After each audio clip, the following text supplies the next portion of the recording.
A apresentação de hoje é sobre tofersen, um tratamento específico para a esclerose lateral amiotrófica associada ao gene SOD1.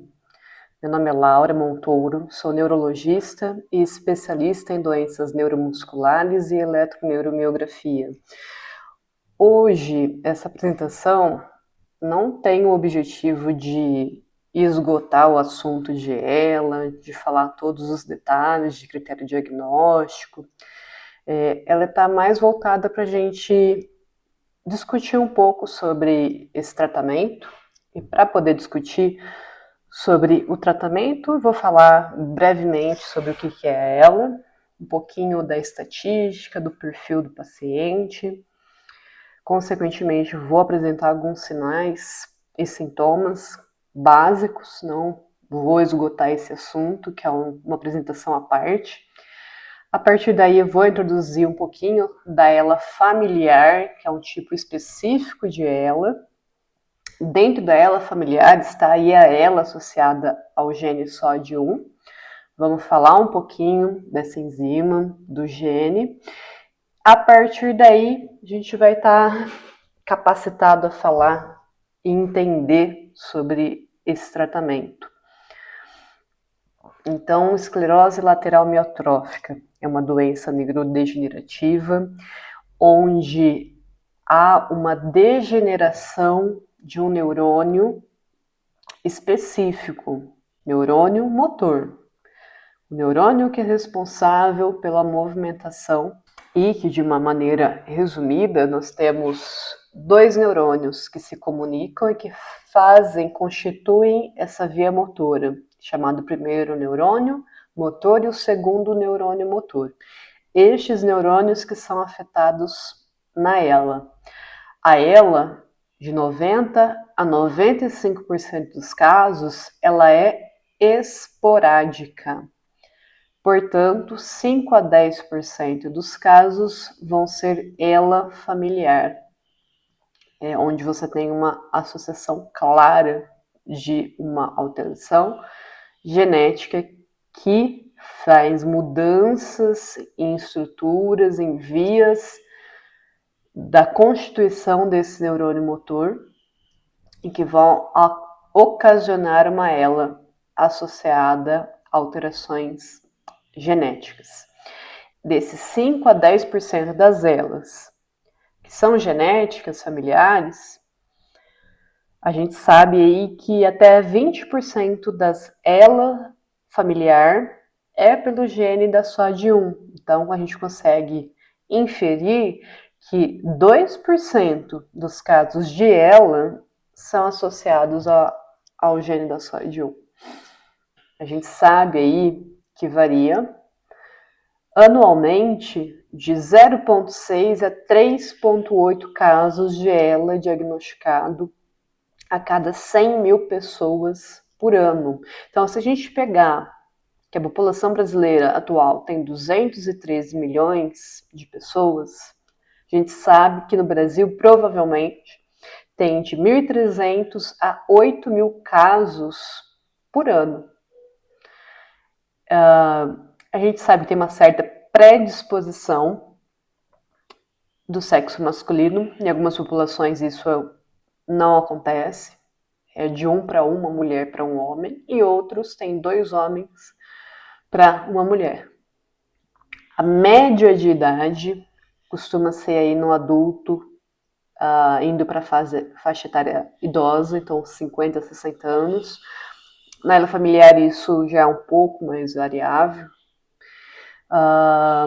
que é o que eu coloquei aí, né? Na ELA familiar tende a ter uma apresentação mais precoce em relação à ELA esporádica. Apesar de ser mais precoce, começar antes, costumam ter uma progressão mais lenta. Então, é um paciente que é mais jovem, mas que vai ter, muitas vezes, uma sobrevida expandida em relação àquela ELA esporádica. Não tem um sintoma que você vai falar assim, isso daqui com certeza é ela. Aí ela vai ter sintomas, relacionados à morte neuronal daquele primeiro ou daquele segundo neurônio motor, que também estão presentes em qualquer outra doença que vá afetar essa via. Um AVC isquêmico afeta o primeiro neurônio motor. Então, o paciente vai ter a espasticidade, a fraqueza piramidal, que é a fraqueza específica desse primeiro neurônio motor, que também é chamado de neurônio piramidal. Vai ter reflexos exaltados. E quando há uma morte do segundo neurônio motor, por uma lesão do nervo ou pela ela, vai ter aqueles sintomas de atrofia, de fraqueza de neurônio periférico, flacidez, hipotonia.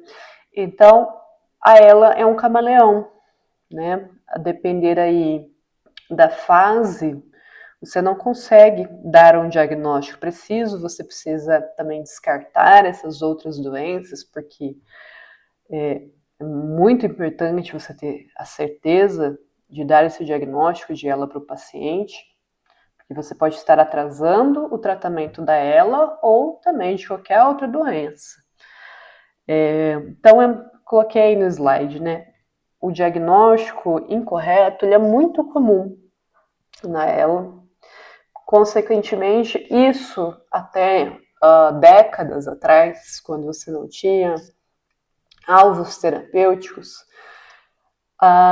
causava uma certa angústia no neurologista, mas não tinha tanto assim essa pressa, porque se for ela, não tem um remédio que vai mudar o prognóstico do paciente, então era tudo bem a gente ir com calma, reavaliando, às vezes refazer eletroneuromiografia, ir acompanhando esse paciente ao longo do ano, para falar, não, agora, não tenho dúvida nenhuma, já está naquela fase que não tem onde escapar, né?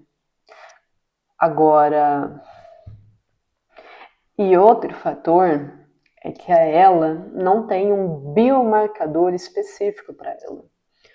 Não tem uma molécula que está alterada apenas ali na ela que você consegue fazer isso através de um laboratório, como acontece em doenças autoimunes, que você pede o anticorpo que está atacando e causando doença autoimune, e você vê ele positivo, consegue falar, não, apesar desses sintomas serem inespecíficos, o anticorpo está positivo. Que nem na neuromielite óptica, em certas neuropatias, ela não tem um biomarcador. Então você fica muito dependente desses sinais e sintomas, e o que às vezes acaba ajudando a ver esses sinais é a eletroneuromiografia. E aqueles critérios diagnósticos que o neurologista precisa saber, basicamente eles apontam para provar que mais de uma parte do corpo está tendo essas alterações do primeiro e ou do segundo neurônio motor, desde também de que você já descartou outras doenças. Então, um diagnóstico de exclusão a ela. Os critérios diagnósticos já estão tentando antecipar esse diagnóstico para que possa, o quanto antes, já tratar e reabilitar esse paciente. Aqui eu botei só para ter uma noção, tá? Mas o que pode ser parecido com ela? Uma lista enorme de doenças, quer seja do sistema nervoso central, doenças autoimunes do nervo periférico, doenças infecciosas, tóxicas e metabólicas, genéticas, até relacionadas com câncer, patologias musculares, desordens de hiperexcitabilidade do nervo. Existe, a depender da forma da ela, né, você tem certos diagnósticos que com certeza você tem que descartar. E de uma maneira um pouquinho mais didática aí, né? Então, a gente estava conversando. Fraqueza muscular devido lesão do primeiro ou do segundo. A cãibra e os espasmos devido à lesão do segundo, do nervo que está saindo lá da medula e está indo para o músculo. Quando você perde a integridade do nervo que vai para o músculo começa meio que ficar desorganizado, começa às vezes a contrair, ficar ativo, daí vem as fasciculações, os espasmos, as cãibras. Se houver lesão do neurônio que inerva musculatura da parte respiratória, o paciente vai ter dispneia, que é dificuldade de respirar, pegando neurônios do primeiro e do segundo neurônio motor relacionado com a parte da garganta, da fala, a fala pode ficar mais arrastada, mais anasalada, dificuldade para engolir devido à fraqueza tanto pelo segundo ou primeiro neurônio motor e, consequentemente, alterações digestivas. Aqui eu coloquei um protótipo mais da lesão do segundo neurônio motor. Quando você perde o segundo neurônio, começa o músculo, além de ele ficar mais excitável e começar a disparar e das fasciculações, as câimbras, ele começa a atrofiar. Então você vai pegar aqui um paciente que a costa dele está atrofiada.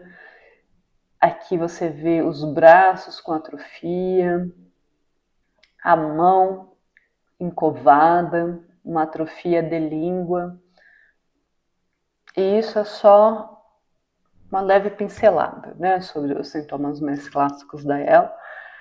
Ela familiar, então vamos falar agora de um subgrupo da ELA, que são aqueles 5 a 10% dos casos.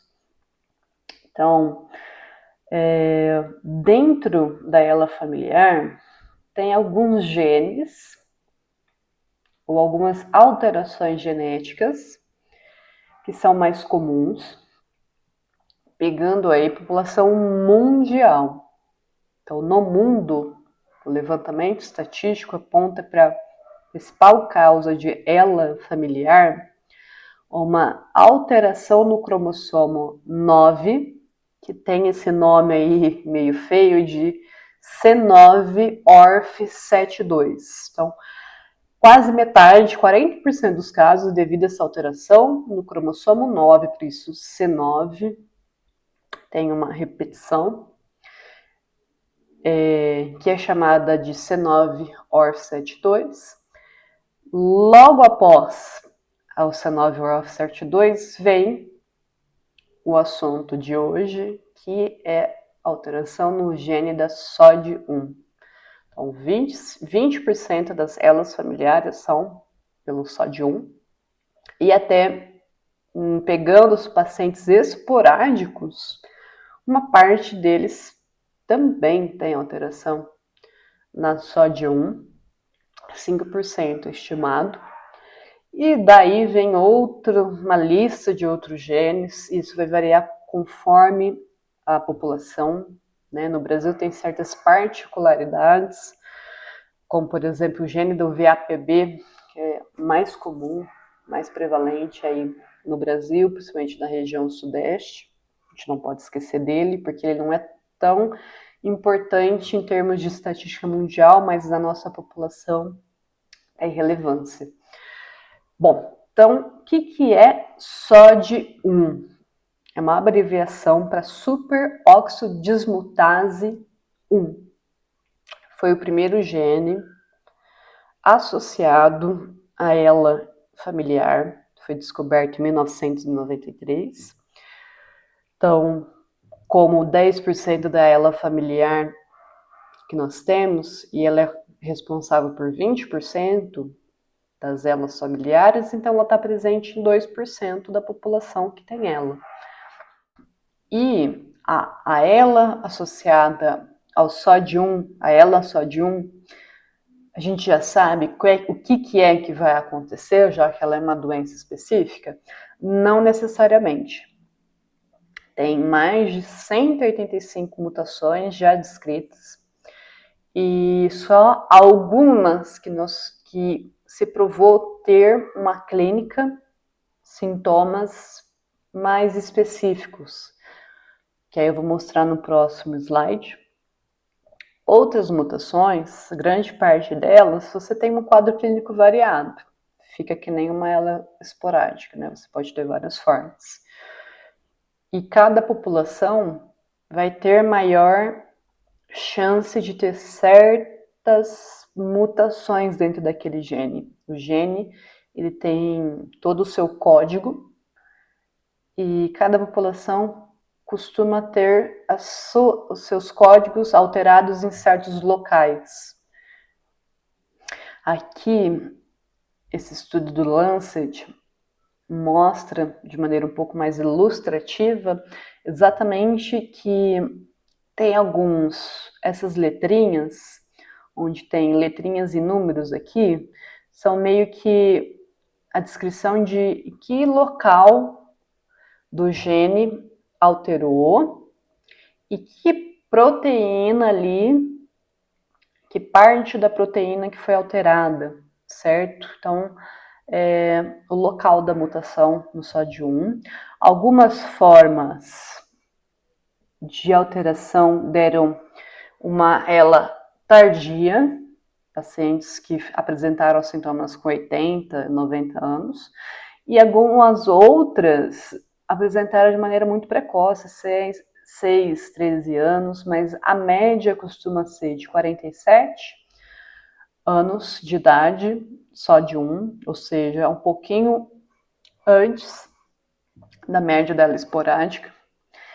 Alguns genes estão associados à progressão bem lenta da doença, outras lenta e outras com curso rápido. Né? Com aqui seria a sobrevida do paciente. Algumas estão associadas àquela forma mais da parte bulbar da garganta, da face. Outras formas pegam a musculatura da respiração diafragmática, outras estão mais associadas a formas chamada flail arm, de acometimento predominante de membros inferiores. Enfim, não tem uma veste, uma roupagem única a ela da SOD1. Você tem aí diversas apresentações, faixa etária, progressão. E, bom, aqui, interessante, mostra a consequência final dessas mutações, dessas variantes, dessas alterações no gene da SOD1, que no final das contas, devido a alterações dentro do neurônio motor, que eu vou comentar mais para frente, começa a acumular, a encher esse neurônio motor de material sujo, vamos dizer assim, que seria proteínas que vão se acumulando de maneira tóxica e que vão levar esse neurônio a uma degeneração. Fica meio que essa cicatriz que dá para ver através de pegar um pedacinho lá da medula do paciente. Então, esses neurônios vão morrendo de forma tóxica. E o que está meio que pintado de marrom é exatamente uma coloração específica para SOD1.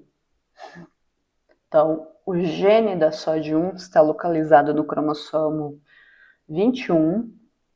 Esse gene faz a codificação para a enzima superoxidismutase. Então, a SOD1 ela é responsável por fazer uma limpeza do que vai acumulando de espécimes reativas de oxigênio, que são tóxicos para as células. Então ela atua diretamente na limpeza desse neurônio,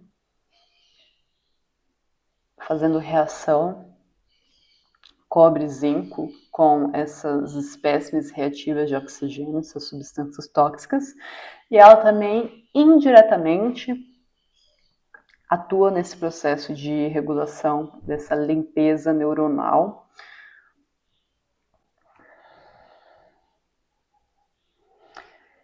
Como essa SOD1, ela está presente em vários tipos de neurônios, de outras células, em outros tecidos, a gente sabe que acaba sendo um processo multifatorial para ocasionar a doença. Não é apenas o neurônio motor que está alterado.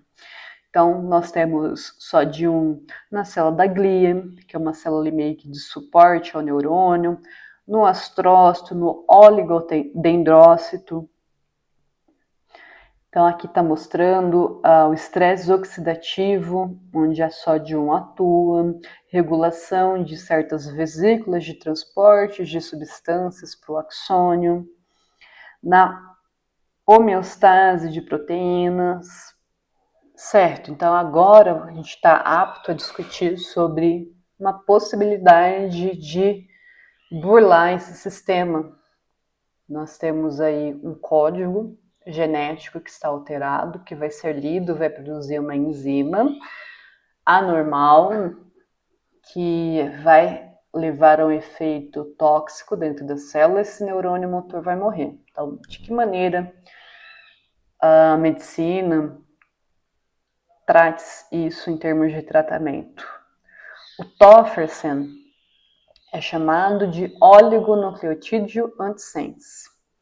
Então, aquele código genético alterado, já temos tecnologia para tentar colocar pequenos pedaços de código genético com alguma finalidade. Quer seja fazer um pedaço com a leitura correta, quer seja manipular a leitura. Então, como que a molécula do tofersen atua? Aqui na esquerda está mostrando a alteração genética, o que é o natural que ocorra. Você tem o código do gene alterado, que vai produzir um RNA mensageiro alterado, que está em roxo, isso vai ser lido, vai produzir uma enzima, acúmulo dessa enzima de maneira tóxica dentro do neurônio, esse neurônio vai morrer. Vai ter excesso aí de neurofilamento, que é um biomarcador de lesão neuronal, e desenvolver a doença. Então, uma das maneiras de burlar isso é fazer o quê? A parte verde é o tofersen. Ele, na hora de fazer a leitura do RNA, que vai dar origem à enzima, a proteína da SOD1, ele se liga ali na hora da leitura e não deixa ler por completo e grudar os pedacinhos da leitura que vai fazer a superóxido dismutase 1. Não deixando isso acontecer, você impede essa cascata de produção anômala de SOD1, de que essa parte anômala vai se grudando, vai formar aquele amontoado que vai levar à lesão neuronal. Então, você meio que, como se fosse um freio. O tofersen é um freio nessa cascata de produção. Ele foi aprovado aí pelo órgão americano FDA em 25 de abril de 2023. Houve o processo de aprovação solicitado aqui no Brasil pela Anvisa, mas ele foi indeferido. Por enquanto, até o momento, né? Então ele não está ainda aprovado no Brasil. A Biogen, depois que ela foi indeferida, recorreu. Então, por hora, no Brasil, apenas via importação. O tofersen, ele é comercializado pela Biogen, em parceria com a Ionis, através do nome Qalsody. Qual é o custo estimado e atual do tratamento? Nos Estados Unidos fica cerca de 100 mil a 170 mil dólares por ano. Porque se a gente converter o valor do dólar, agora no começo de 2026, daria aí de 500 a 850 mil reais por ano, mais taxa de importação, que ele ainda não está sendo comercializado no Brasil. E como a gente tem uma dose de ataque no primeiro ano, acaba ficando mais caro ainda no primeiro ano de tratamento. Então, quem que pode ser tratado e de que maneira vai receber esse tratamento? Então, o Tofersen está indicado para ela, familiar ligada à alteração do gene da SOD1. A ampola com o fármaco é feito por uma infusão intratecal, ou seja, faz aquela punção lombar, uma picadinha nas costas para atingir o canal espinhal, daí é injetado essa medicação. Você tem uma fase de ataque, onde você faz 3 doses iniciais, intervaladas por 2 semanas, por cada 14 dias, e depois você fica fazendo uma dose de manutenção a cada 28 dias. Certo. Então, quais estudos que foram aí fundamentais, estudos grandes, que mostraram a eficácia desse tratamento? Começou primeiro com um estudo chamado VALOR, que randomizou aí 108 participantes, onde 72 receberam a medicação e 36 receberam placebo. Então foi um estudo randomizado, duplo cego, controlado, e o estudo valor durou 28 semanas. E o que foi avaliado? Uma escala que a gente aplica para ver quanto que tem de sintomas associados a ela. E o resultado foi que não teve uma robusta diferença na função física, nas alterações físicas do grupo que tomou o Tofersen em relação ao que tomou placebo nesse período inicial de 28 semanas, certo? Então aqui pegaram 108 pacientes, 72 foram tomar o Tofersen, 36 placebo.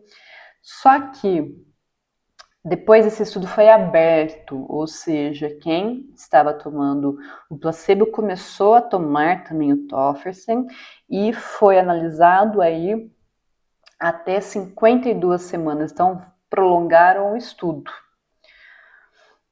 Além da avaliação da escala funcional, que a partir daí começou a ter relevância estatística, o neurofilamento de cadeia leve, que é um marcador de lesão neuronal, também começou a ter variações. Então, quem estava tomando a medicação começou a ter uma redução drástica, e cerca de 60% desse neurofilamento começou a diminuir, mostrando que realmente o dano neuronal começou a diminuir nesses pacientes. A dosagem do SOD1, dessa proteína SOD1, também começou a diminuir, que é exatamente o que a medicação faz. Ela não deixa ler o código genético alterado que vai produzir a SOD1 alterada. E então a gente está vendo agora isso no estudo, que realmente está diminuindo a produção dessa proteína alterada, diminuindo a produção de neurofilamento, e que começou a ter tendências de melhora na parte de força muscular e função respiratória com o estudo. Então, quando teve essa primeira parte que abriu o estudo para que todos tivessem acesso à medicação, o que o estudo aberto mostrou? Aqueles que começaram o estudo já tomando o Tofersen tiveram uma progressão mais lenta da doença, maior sobrevida em relação àqueles que começaram com placebo e depois tomaram. Então, ao acompanhar esses pacientes a longo prazo, a gente viu que é um processo lento. A gente começou a perceber a diferença de um paciente por outro já num período mais tardio. Então, aqui mostra a piora clínica do paciente através da escala de ELA. Aqui são o que está em verde, os que começaram logo no começo do estudo com a medicação. O que está em pontilhado foi até a 28ª semana tomando placebo, e depois os dois começaram, né, o verde continuou com a medicação e o pontilhado passou a ser uma linha contínua, onde ele começa a fazer uso da medicação, e você percebe que os dois estão piorando, mas abre aí uma distância de piora entre os que estavam tomando desde o começo, o início recente, do que foi tomar de maneira mais atrasada a medicação. Aqui mostra a questão de redução do neurofilamento. Quem começou cedo a tomar a medicação já reduziu aí, logo nas primeiras semanas, de maneira drástica, esse marcador de lesão neuronal, que só conseguiu atingir esse mesmo objetivo, o grupo do placebo, quando começou a tomar medicação. Então, o placebo estava com uma tendência até de aumento do neurofilamento, que é esperado com a progressão da doença, começou a fazer uso da medicação, mesma coisa, começou a diminuir, ao ponto de quase estar no mesmo nível de quem tomou logo cedo. E agora, dia 22 de dezembro de 2025, mês passado, foi publicada uma segunda parte. Então, continuar acompanhando esses pacientes em tratamento com tofersen para avaliar se, ampliando ainda mais o tempo de tratamento, o que vai acontecer? Quais serão os resultados? Agora o estudo foi ampliado para acompanhamento até 148 semanas. Então, dobrou aí praticamente o tempo de acompanhamento. E o que a gente está vendo aqui à esquerda? Aquele nível do neurofilamento, que a gente já sabia as informações até a 52ª semana, e mesma coisa foi progredindo, o que é esperado, né? Ainda teve uma redução dos níveis de neurofilamento, um grupo se encontrou com o outro, mesmo que tardiamente, a pessoa que tomou o remédio também conseguiu diminuir o nível de neurofilamento. E na direita é aquele acompanhamento em relação à escala clínica, que quanto mais vai descendo aqui o gráfico, pior o paciente está, e que persistiu essa diferença do que começou antes do que começou depois. Então, quem começou antes continuou estando melhor do que o que atrasou para iniciar o tratamento. Então, a leitura que a gente tem é que temos que começar de maneira precoce o tratamento para o paciente que tem a ELA associada ao gene de SOD1.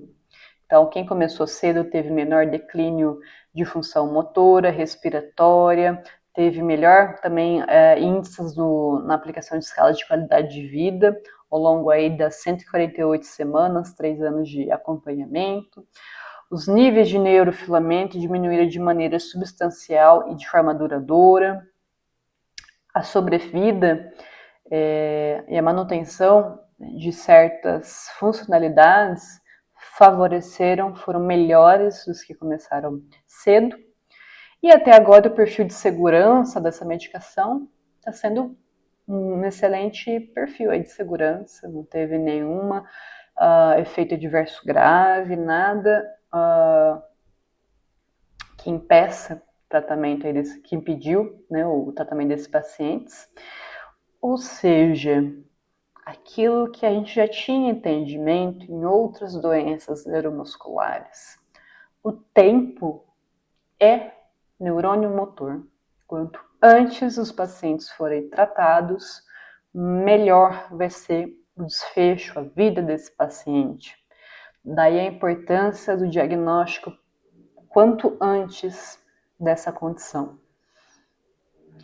Então, qual que é a conclusão de tudo que nós conversamos? A gente está dando os primeiros passos aí para tratamento efetivo de ELA.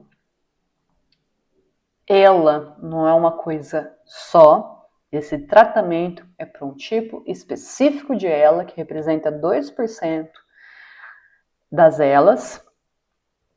Tempo é neurônio motor, precisamos então fazer um diagnóstico assertivo de ser ou não ELA, de que ELA que esse paciente tem. E que, apesar de já existir essa medicação, ainda não é uma realidade no nosso país, tem toda uma burocracia para conseguir a aprovação da medicação. E outro ponto importante aqui no Brasil, como é uma ELA familiar associada a um gene específico, esse paciente tem que ter acesso ao teste genético para poder saber se ele tem a ELA associada ao gene da SOD1. Então, ainda é complicado a gente querer ter entendimento de que nós vamos conseguir tratar todos esses pacientes com ELA SOD1 somente no nosso país. Aqui eu deixei as referências que eu usei para fazer essa apresentação. Agradeço se você ficou até o final aqui dessa aula. Me sigam lá no Instagram, Laura Montouro, e até a próxima.